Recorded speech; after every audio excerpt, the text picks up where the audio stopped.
Macroeconomics 4.6, ample reserves, and we're talking about how the 4 different scenarios shift the graphs and what shifts in the graphs.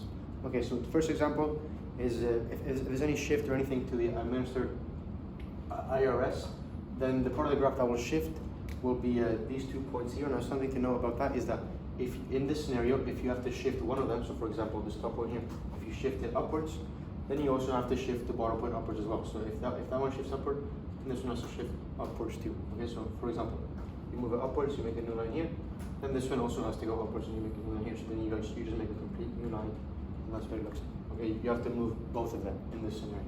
And there's scenarios. Okay. The next scenario is if there's any effect to the discount rate. The discount rate, the main thing that shifts is this top point, because this point is the discount rate. And obviously, if there's an increase or a decrease, if there's a decrease, it will go down. So then this will be the new line. You have to just draw it like this. You could do it dotted too. And there's an increase, then it will go upwards. But for discount rate, you only shift the top line. Okay. There's in 2, there's only 1. Then the next scenario is open market operations, such as banks selling bonds or buying bonds or whatever it is. If they buy bonds, then it will increase, and what you shift is the SR line, this line over here. You don't touch this line, you only touch this one over here. If a bank buys more bonds, then this will increase, and then you just draw a line like this. And if they sell bonds, then it will decrease, and it will look like this. Okay, and finally we have interest on reserves.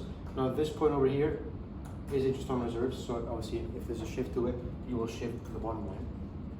Right, and once again, same as discount rate, if you move it upwards, you just make a new line up here. If you move it downwards, you just make a new line down here. It's very similar, I'm pretty sure.